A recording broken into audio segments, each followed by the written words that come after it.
নগাঁও ঢাকাইপট্টিত খিলঞ্জীয়া যুৱকক আক্ৰমণ মিয়াৰ।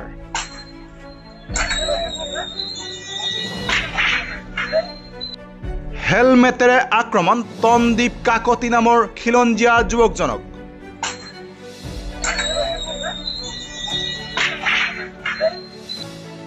আনিছুৰ ৰহমান নামৰ মিয়া এজনে হেলমেটেৰে আক্ৰমণ কৰে খিলঞ্জীয়া যুৱক তন্দীপক।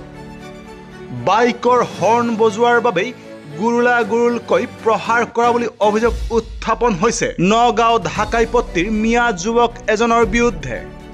এক বিশেষ খবৰ, ৰাজ্যত চলি থকা মিয়া বিৰোধী ঢৌৰ মাজতেই নগাঁও ঢাকাইপট্টিত মিয়াই গুৰুলা গুৰুলকৈ প্ৰহাৰ কৰিছে এজন খিলঞ্জীয়া যুৱকক। আৰু এই দৃশ্য সামাজিক মাধ্যমত প্ৰচাৰ হোৱাৰ পিছতেই ৰাজ্যত সৃষ্টি হৈছে ব্যাপক প্ৰতিক্ৰিয়াৰ। হেলমেটেৰে আক্ৰমণ কৰা হৈছে তন্দীপ কাকতি নামৰ খিলঞ্জীয়া যুৱক এজনক আৰু আনিছুৰ ৰহমান নামৰ মিয়া যুৱকজনে হেলমেটেৰে আক্ৰমণ কৰা দেখা গৈছে তন্দীপক। খবৰ অনুসৰি বাইকৰ হৰ্ণ বজোৱাৰ ঘটনাক কেন্দ্ৰ কৰিয়েই তন্দীপক হেলমেটেৰে গুৰুলা গুৰুলকৈ প্ৰহাৰ কৰিছে মিয়া যুৱকজনে। ইতিমধ্যেই অভিযুক্ত আনিছুৰ ৰহমানক আটক কৰিছে নগাঁও আৰক্ষীয়ে আৰু এজন খিলঞ্জীয়া যুৱক তন্দীপ কাকতিক হেলমেটেৰে মিয়া যুৱক আনিছুৰ ৰহমানে গুৰুলা গুৰুলকৈ প্ৰহাৰ কৰা দৃশ্য সামাজিক মাধ্যমত প্ৰচাৰ হোৱাৰ পিছতেই ৰাজ্যজুৰি সৃষ্টি হৈছে ব্যাপক প্ৰতিক্ৰিয়াৰ।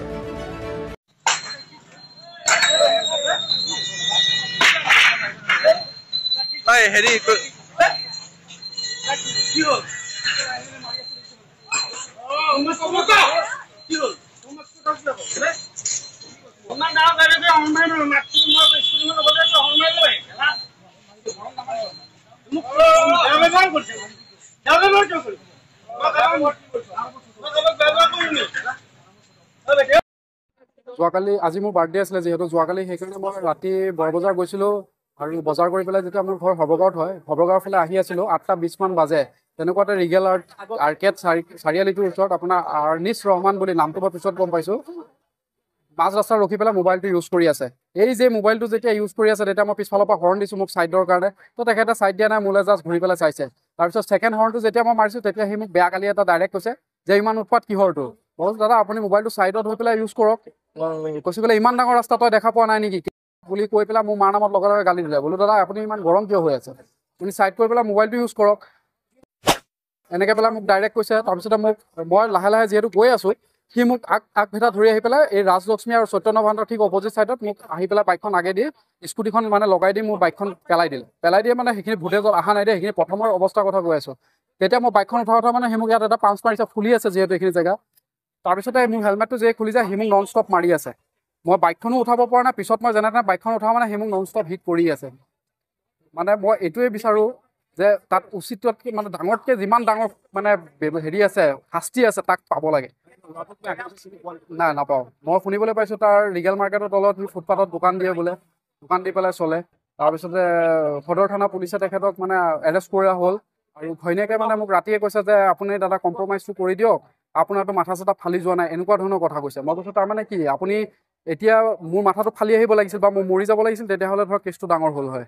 এতিয়া মানে কেছটো আপোনালোকে এই কম্প্ৰমাইজ কৰিব লাগে, মইতো কম্প্ৰমাইজ নকৰোঁ, কাৰণ মোক যিখিনি মাৰিছে মই যিখিনি এতিয়া ইনজুৰ্ড হৈ আছোঁ এইটো মইহে বুজি আছোঁ, পেইন কিলাৰ খাই পেলাই মই আপোনালোকৰ লগত কথা পাতি আছোঁ।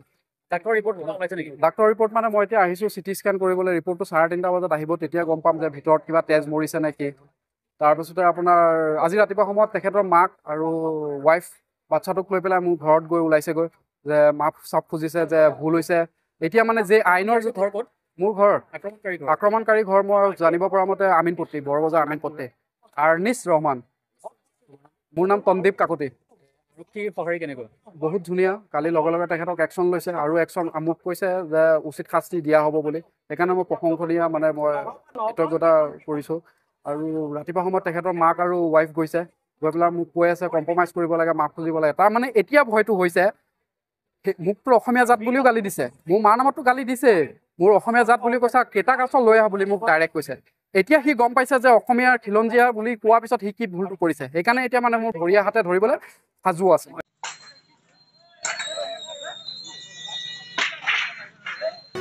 নগাঁৱৰ পৰা নিতুল দাসৰ ৰিপৰ্ট, নিউজ টাইম 3।